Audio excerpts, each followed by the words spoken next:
It was late at night and pouring rain. I was walking home alone, surrounded only by eerie woods and dim streetlights illuminating the road ahead. Suddenly, a cold wind blew by and I felt an unusual aura lingering around me. An uneasiness welled up in my heart, but I couldn't pinpoint where it came from. I quickened my pace, trying to leave this eerie and frightening place as soon as possible. However, the slippery slabs of the road caused me to lose my balance and fall to the ground. I struggled to get up, but suddenly felt something gently touch my shoulder from behind. I turned back in horror, but realized that my surroundings were empty.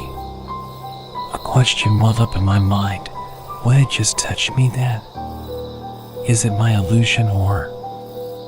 I continued to walk forward, not daring to look back again. However, an old abandoned house suddenly appeared in front of me, with peeling walls and broken doors and windows. The house revealed an indescribably eerie aura. Curiosity drove me, and I walked into that house. As soon as I entered, the pungent stench of rotting odor hit me, and I almost couldn't help but vomit. The room was pitch black, with only a faint light casting in through the broken windows. I fumbled to find a light switch, and as soon as I pressed it, the room was suddenly lit up. But an eerie aura filled the hall. Hanging on the wall was a pair of yellowed photographs of an ugly-faced man with eyes that revealed an evil glint. Endless fear welled up in my heart, and I suddenly felt that something was watching me.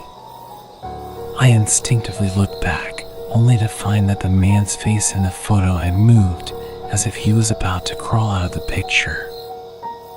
I closed my eyes in horror, and when I snapped them open, I found myself in a completely unfamiliar room. The walls around me were covered with mirrors, and I looked into them, only to find that my own face was twisted and distorted, just like the man in the picture just now. Terror gripped me as I tried to escape from this horrible room. But no matter how much I ran, I always circled back to where I was just now. Desperation and fear were intertwined, and I was caught in an endless loop. Time felt like it had stood still, and when I returned to the old, abandoned house again, I found myself old and weak. I groped along the walls, my heart filled with despair. In a dimly lit corner, I suddenly saw the picture with the ugly face reappear. It laughed mockingly, as if laughing at my inability to escape from this horrible world.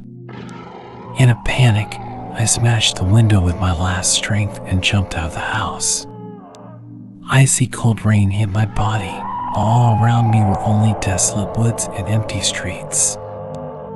I raised my head to the sky and shouted, my voice echoing in the night sky. However, only silence answered my cries. It was as if the world had lost all sound, leaving me alone. I wandered in the darkness, searching for an exit to escape this terrible cycle. But no matter how hard I tried, my body could no longer bear it, and I gradually lost consciousness. Finally, when consciousness awoke again, I found myself lying on a white hospital bed. Surrounding me were clean walls and flickering fluorescent lights. The doctor told me that it was a terrible nightmare. However, even after I was rescued, that horrible cycle continued in my dreams. I could never get rid of that eerie, scary house, that ugly face picture, and the endless fear.